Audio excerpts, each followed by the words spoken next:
తాజా అంశాన్ని చూస్తున్నాం. రాజధాని అమరావతిలో గతంలో నిలిచిన భవనాల సామర్థ్యతను ఐఐటి నిపుణులు అధ్యయనం చేయనున్నారు. 2 రోజుల పాటు రాజధానిలో కట్టడాల సామర్థ్యాన్ని పరిశీలిస్తారు.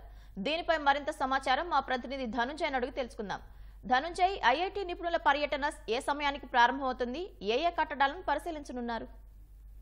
ఇప్పటికే ఐఐటి హైదరాబాద్ అలాగే ఐఐటి చెన్నైకి చెందినటువంటి నిపుణులు సిఆర్డీఏ కార్యాలయం చేరున్నారు. కొద్దిసేపట్లోనే వారు ఈ ఇక్కడ రాజధాని అమరావతిలో ఉన్నటువంటి గతంలో కట్టినటువంటి భవనాల తాలూకు నిర్మాణాలని పరిశీలిస్తారు. ముందుగా ఎమ్మెల్యే క్వార్టర్స్ అలాగే అక్కడ ఉన్నటువంటి ఐఏఎస్ క్వార్టర్స్ తో పాటు మంత్రులు జడ్జిల కోసం నిర్మించినటువంటి క్వార్టర్స్ కూడా అసంపూర్తిగా ఉన్నటువంటి నిర్మాణాలను పరిశీలిస్తారు. తదుపరి సచివాలయాలతో పాటు హెచ్ఓడి టవర్లు దాదాపుగా 5 టవర్లను గత టీడీపీ ప్రభుత్వం నిర్మాణం చేసింది. గతంలో ఆ టవర్లకు సంబంధించినటువంటి పునాదుల వరకే నిర్మాణం పనులు పూర్తయ్యాయి.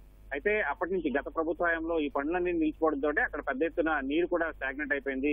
వాటన్నిటినీ కూడా ఈ ఐఐటి చెన్నై అలాగే ఐఐటి హైదరాబాద్ కు చెందినటువంటి నిపుణులు పరిశీలించి దాని పటిష్టత సామర్థ్యానికి సంబంధించినటువంటి అంశాలని సాంకేతికంగా పరిశీలించి తదుపరి 15 రోజుల తర్వాత ప్రభుత్వానికి నివేదికిస్తారు. సిఆర్డీతో కలిసి వివిధ దఫాలుగా సమావేశమైన తర్వాత నిర్మాణాలకు సంబంధించి తదుపరి నిర్ణయం తీసుకునే అవకాశం ఉంది. అయితే ఇప్పటికే ఆ నిర్మాణంలో హెచ్ఓడి కార్యాలయాలు కావచ్చు, సచివాలయాల పునాదుల్లో పెద్ద ఎత్తున నీరు నిలిచిపోయింది.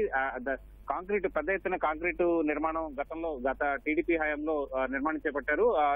కాంక్రీట్ స్లాబ్ కూడా వేశారు. అయితే ప్రస్తుతం నీరు నిలిచిపోవడం గడిచిన 5 ఏళ్లుగా పట్టించుకోకపోవడంతో పెద్ద ఎత్తున తుప్పు పట్టినటువంటి పరిస్థితి, అలాగే నిర్మాణాలు ఏమైనా దెబ్బతిన్నాయన్న అంశానికి సంబంధించి కూడా నిపుణులు పరిశీలన చేసి తదుపరి నివేదిక ఇచ్చే అవకాశం ఉంది.